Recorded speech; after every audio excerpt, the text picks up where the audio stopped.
It's NDM Plus Productions. We have our streaming platform. You can check it online. It's ndmplus.com. So it's a streaming platform. And then a production house in Taipei, in Japan, and in Singapore. And then I am gonna be launching Bloomy. It's already out though, but I want to formally launch it po sa TikTok with TikTok. So we're having talks with them. So I don't know if August, kasi po medyo ghost months, but it's still available naman po. Ngayon, it's been running there for probably 2 weeks po. Ano yung Bloomy? So it's a skincare line. So with 4 products comprised of the soap, which I use every day. I cannot miss a day kasi nagpa-cure po sa breakouts ko before. And then like my refreshing toner, and then a moisturizer, and of course my sunblock. So after that po, we will be launching different products na rin po na naka-umbrella sa Bloomy.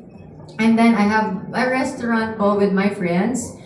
It's in Green Hills. It's Yoshimitsu. It's a yakiniku restaurant. So you can, everyone is invited. If ever you have anything, I'll be glad to host you there. Yeah, of Ni-record ko course. to, ha? Yes, of course. Just let me know. Madaming camera. Yeah. Kasi dun minsan nagdadala ko yung mga Miss Universe na candidates namin kasi I'm with PR team namin ni Josh Yugen PR. And then, what else do I have? So, you're part din ng PR company. Wait, because gusto sana namin na to... Actually, it's really Josh, but we talked before na parang baka mag-partner kami over something. And right now, we are actually mag-partner. But that's really Josh.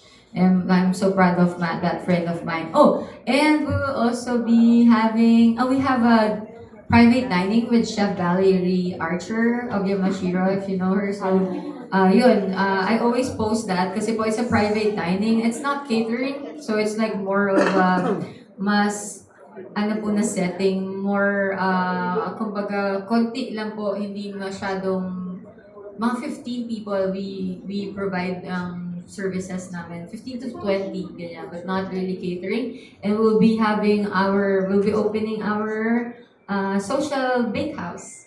So it's hindi po kami kailangan.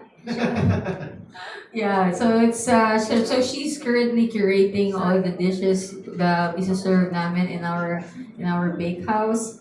So that, ano pa ba? Ano pa ginagawa ko sa buhay ko?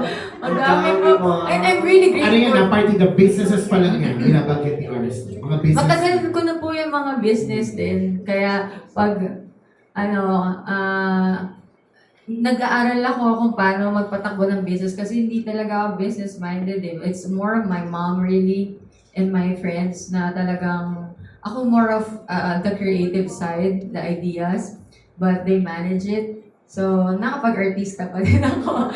So, nakapag-travel pa din ako. And those are my sisters that ito pong my brothers and sisters po, nakasama ko sa business. Like, Direk Niel de Mesa is like my brother. So, when we started 5 years ago, talagang trip lang namin gumawa ng mga kwentong baliw. Yung mga kwentong hindi mo maiisip na magagawa ng isang tao, pero gusto namin gawin kasi naniniwala kami na you can be weird, you can be yourself, and eventually your people like you will eventually find you.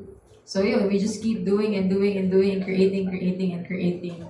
So, yun, ang daming, kaya lagi rin po kami nasa Japan, at saka nasa Singapore and Taipei. Kasi may mga tao na rin po kami doon we do workshops there also. Actually, it's more direct deal. But, yeah. So, thank you, sana po supportahan niyo. Sorry